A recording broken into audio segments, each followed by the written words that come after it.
Hey guys, in today's Anime Adventures video, we're going to be spending over 24 hours on Anime Adventures to get the most OP unit in the game. This unit that I'm talking about is going to be none other than Vegeta. So guys, if you don't know how to get Vegeta, what you need to do first is get Goku and Vegeta.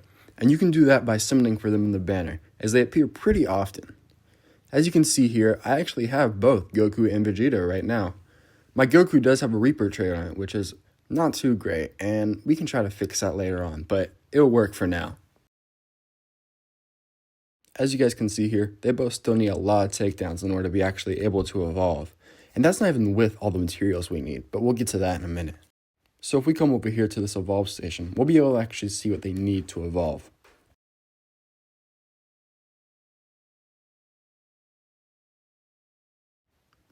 So right here we can see that my Goku needs about 400 of these Majin marks in order to be able to evolve. We also need a bunch of stars, but those aren't really the hard part. The hard part is getting these Majin marks.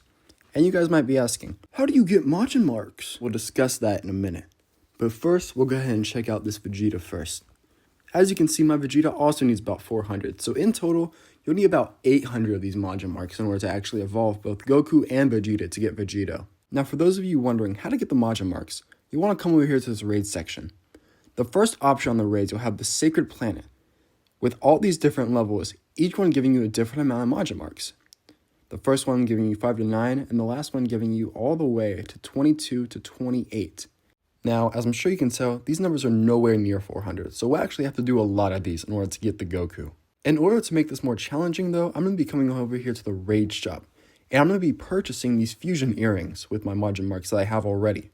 What these do is these increase your damage in the Sacred Planet raids by 25%.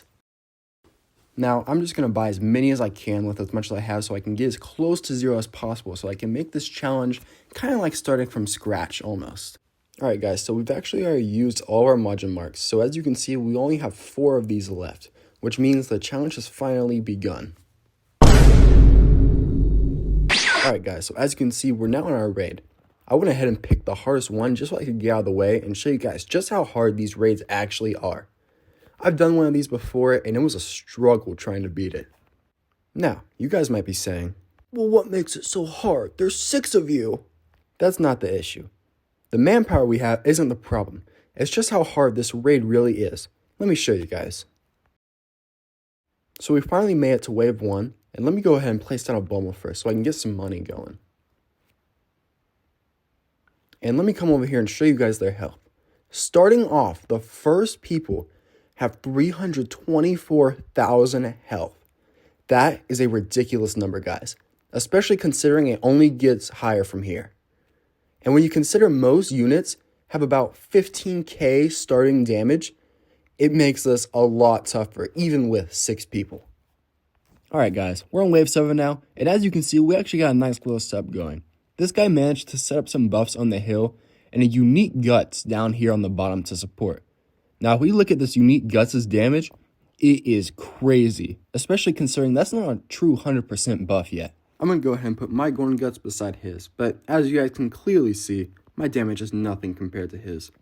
But now that we got our units back here, we're not letting anything get through. We might actually win this, but I definitely recommend going to this back spot if you're starting out on this harder one, especially because it gives you more leeway when dealing with fast enemies, and it lets you build up a lot more money in the beginning, which is really important for this raid.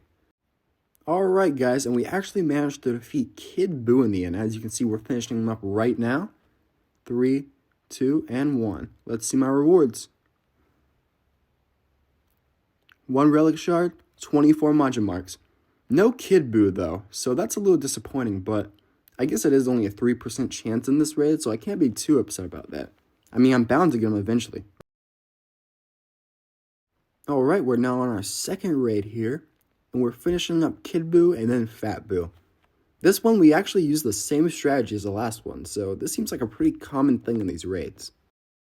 Fat Buu is finally gone, so let's go ahead and see our rewards. Well guys, you're bound to lose some eventually, and as you can see here, we are clearly losing. This was just a bad raid from the start. This guy just left straight up before we even lost, even though he didn't place anything. But, yeah. So, anyways, that was a waste of time. But oh well, I mean, at least we can try again, so that's all that matters. Righty guys, so on our final attempt for the Boo Raid, we have finally beat it for the third time today.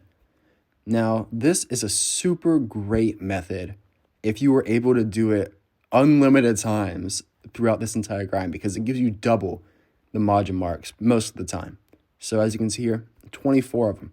Now, however, we are out of this margin raid, so it's time to move to the next one. So guys, like I said, as you can see, we got 0 of 3 of them left available, so we can't do any more of those, but the one that we can do is a lot easier.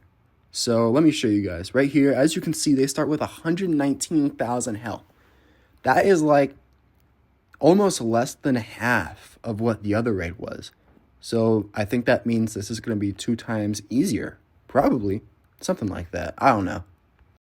Yeah, so this one actually was a lot easier. As you can see, we have our buffs and like all our units set up mainly at the front. Compared to like the other raids, how we have it fully set up at the back. These ones are just all set up at the front. I honestly wasn't expecting it to be this easy, but I mean, since we are getting like less than half of our marks from this, I guess it makes sense. We did a little bit of grinding off camera, so as you can see, we now have 266 marks, which means we're now halfway to evolving our Goku. This is taking a while because the new raids only give us about 15, but I mean, it's better than nothing, so let's just keep grinding. We are back from grinding, and as you can see, we have 411 margin marks. This put us at our total of 400 in order to evolve our Goku, and I am so happy that this is over. Until I have to do it all over again for my Vegeta.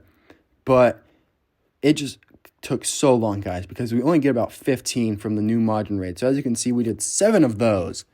And of the Fat Boo raid, we actually had to do 22 of those. It says my fastest time was 11, but the average was about like 15 minutes per raid. So I don't even want to try to do the math for that. And that was just for my Goku. We have to do that all over again for Vegeta. Hey guys, so I ended up doing an infinite so I could get my takedown requirement for my Goku. We made it to about wave 95 and we got about 10,000 takedowns with him from that one raid. So that is awesome, which means we are now at the final step for evolving our Goku. I think the last thing we need in order to actually evolve him is just a couple more stars. And those are really easy because you can get those from challenges with no difficulty at all. So yeah, we need about 2 more yellow stars. Yellow star is the most common one, so this shouldn't take long at all, guys. I'll see you when I'm done. So, guys, there was actually a challenge that was going on that gave me 2 yellow stars. Or, I think, no, 3? I don't remember. Something like that. Anyways, I have 13 now. All I know is that's more than enough to evolve my Goku. So, as you can see, and 3, 2, 1, let's do it. Boom, boom, and boom. As you guys saw there, I did actually end up doing a bit more grinding on the raids just so I could get closer to my Vegeta so it wouldn't be as long as a grind. But here's my Goku, and let me give you guys a little showcase before we call this one an end for the video here. Alright guys, so we got some money up, and now we're going to go ahead and place our Goku. So as you can see here, with Idle Buff, he's doing about 5,600 damage every 6.5 seconds. These stats aren't too crazy. We'll go ahead to his instant key beam, and as you can see, he is now doing about 20,000 damage every 7.4 seconds. This isn't too bad. Something I'm really surprised about is how cheap he is. So we're just going to keep evolving, and now he gets his super energy bomb. 72,000 damage every 9.3 seconds. That's nice. And as you guys can see, for the next upgrade, he gets his ability called Fusion. So this fusion ability won't actually do anything until I get my Vegeta evolved. So as you guys can see, when I use it, it does nothing at all. But whenever you use that with Vegeta at the same time, it actually fuses them into Vegito, so that you're actually able to use the overpowered Vegito. But yeah, on max, guys, he's doing about 130,000 damage every 7.4 seconds before any type of Irwin or Griffith buff. But yeah, one thing I am really surprised about him, though, is just how, like, cheap he really is. So I'm going to go ahead and place some more of him and see just, like, how fast I can get him to max. So 4 is his max. So leveling him up. And wow, guys, that only took about, like, what was it, like 40K maybe to max him out? Yeah, about 40k to max him out, maybe a bit more. That is not bad at all, especially for like the current meta with how expensive units are. Yeah, that's really good. I'm going to go ahead and call this the end of the video, guys. I will be making a part 2 of me evolving my Vegeta, and then maybe a part 3 about me using the Vegeta, or just put that in the part with the Vegeta, whatever you guys want. But yeah, thank you guys so much for staying to the end of the video. Make sure to like and subscribe if you like this content and you want me to keep posting, and have an awesome day. Thanks.